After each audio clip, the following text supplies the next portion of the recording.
So as a guy who has been around the literal block a few times, and a person who has said the words, "Trust me, I speak from experience," or "I know what you're going through as I have lived it out a long time ago as well," that I will never know exactly how you truly feel on any subject.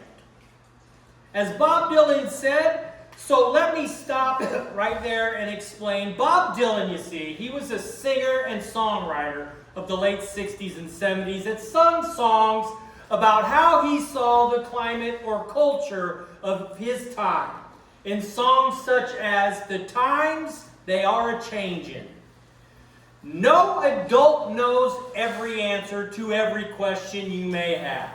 But we have had very similar experiences in our lives that we fall back on to help in a discussion on things like why school is important or why breaking wind in an elevator is not good for anyone. As the old man in the room, though, that I see that never really changes in my time, your time, or even biblical time, is the dynamic between friends. I want to read a passage from the Bible to kind of show that. So let's look at Acts 15, 36 through 41. That was Acts 15, 36 through 41. Give you half a second. Sometime later, Paul said to Barnabas, "Let us go back and visit the believers in all the towns where we preach the word of the Lord and see how they are doing." Barnabas wanted to take John, also called Mark, with them. But Paul did not think it was wise to take him because he had deserted them in Pamphylia, and had not continued with them in the work. They had such a sharp disagreement that they parted company. Barnabas took Mark and sailed for Cyprus, but Paul chose Silas and left, commended by the believers to the grace of the Lord. He went through Syria and Cilicia and strengthened the churches. As I read that, did anyone here see any similarity between what happens to Paul and Barnabas here to a situation you may have had with a friend? I'm curious if you see it the same way as I do. When I hear that, I go through nostalgia and think, oh yeah, been there, done that. So what do I mean? This marks kind of the end of a friendship between Paul and Barnabas. Paul, the guy who basically wrote most of the New Testament, and Barnabas, whose nickname means son of encouragement, get into a heated disagreement and they end up parting ways over it. Barnabas wants to take another person named Mark on their travels of spreading God's word to the world. But Paul did not see Mark as a trustworthy dude and basically tells Barnabas, "Yeah, no."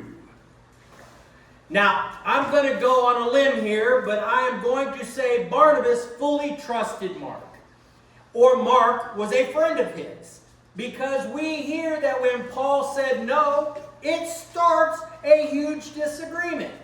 Here is something I see more at your age than mine.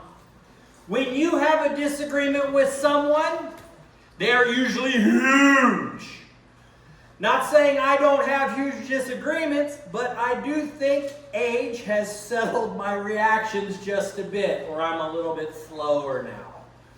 But do you see this? When you have a disagreement, they seem to be never small.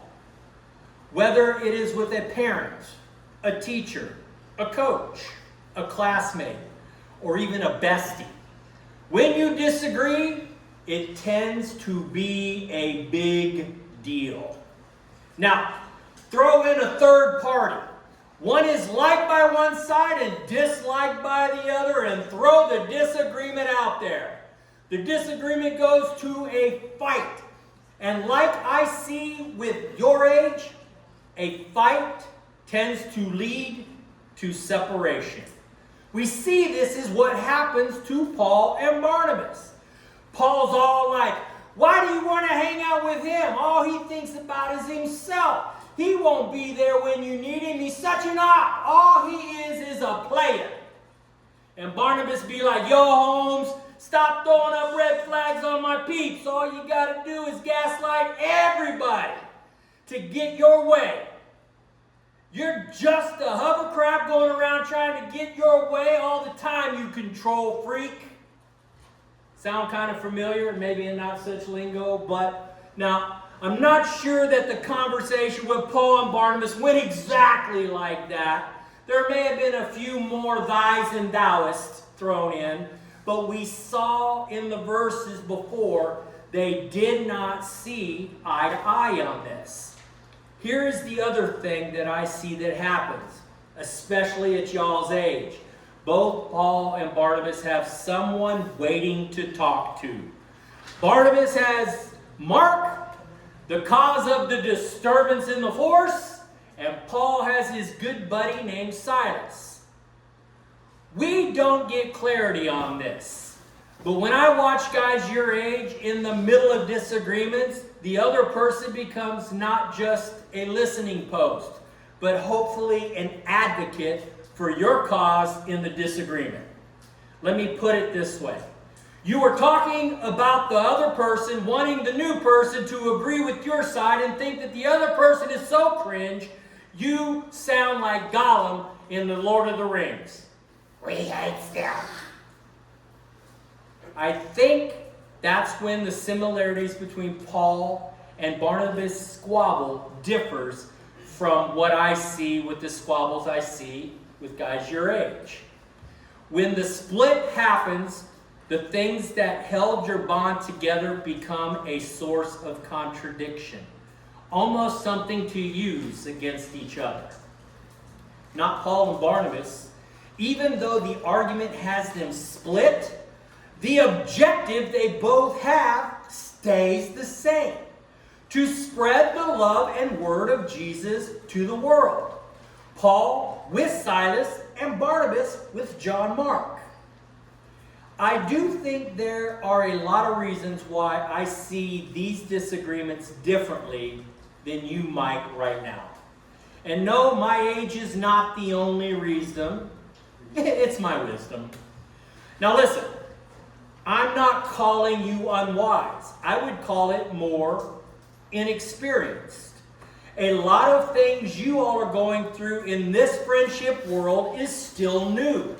And it seems the older you are getting, it gets more and more difficult for you. I would say to you, well, that's true. You are changing in every way possible. Physically, mentally, and spiritually. Those around you are too. But their changing may be differing thoughts or likes than yours. We tend not to see these changes and wonder why my old buddy is not like he used to be. As you get out more in the world a bit, you will start to see these things. Change becomes less of a threat, and you are more willing to accept those changes in others. Differing opinions become discussions, not disagreements. You will be able to see that even though we don't agree, our friendship doesn't need to end. We may not be besties, but we can navigate this planet without we hate them. But here is something I would like you to process.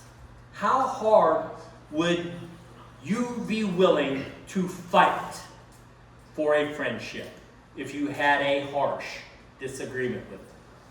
Can you replace those feelings of hurt or even hatred and maybe change your heart to see the other person's point of view at all? Psalms 51:10 says, "Create in me a pure heart, O God, and renew a steadfast spirit within me." I think this verse is a good one to follow in our friendship dilemma when we disagree, especially harshly. Listen, squabbles happen at any age. with anybody, your classmates, your teacher or coach, your parental units, your bestie, hey, even your 5'2" Wonder Woman wife.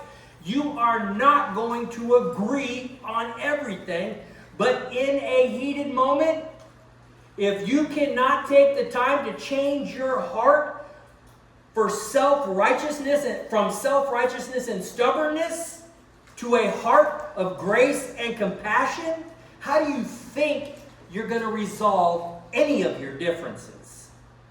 So, this brings us back to Paul and Barnabas and how their relationship ends. And in the Bible, we do not hear of any face-to-face contact between the two ever again. No hug it out moment between the two.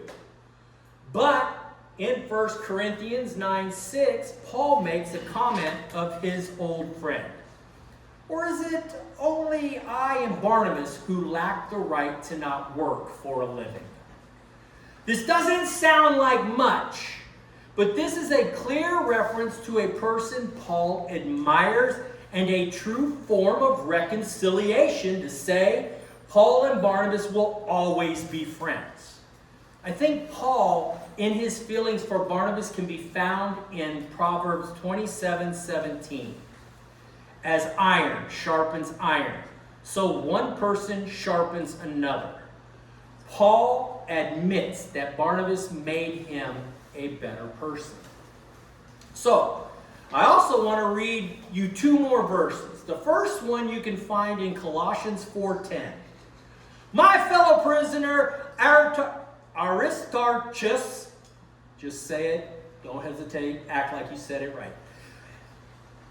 My fellow prisoner Artisius sends you his greetings, as does Mark, the cousin of Barnabas. You have received instructions about him. If he comes to you, welcome him.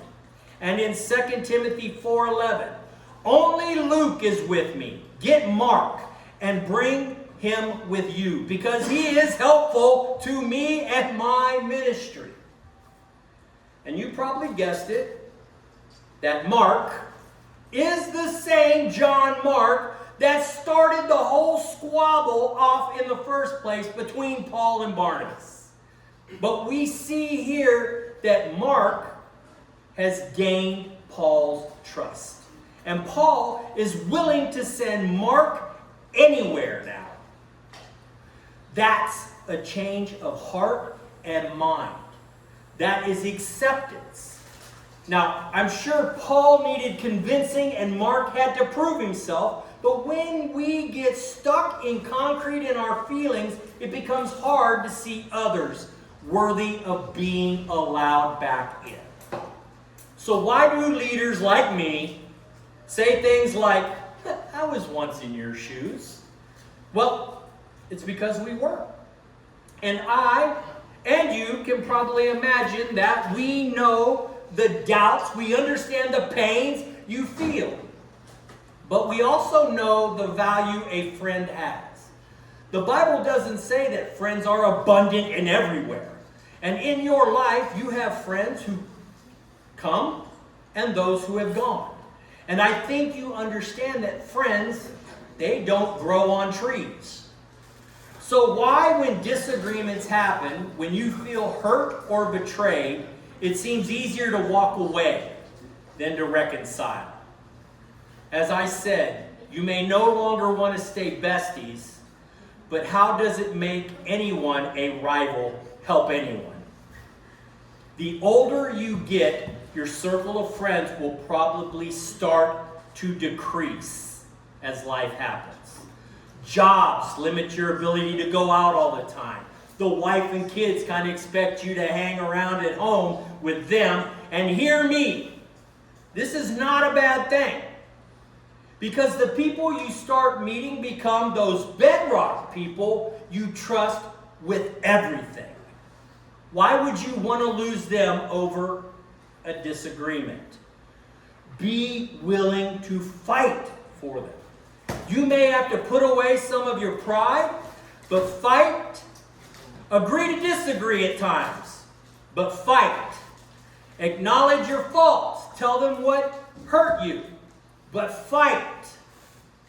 I guess what friends are important, especially those ride or dies that got you in bad times and in good. So what I guess I'm trying to say is fight the good fight, everybody.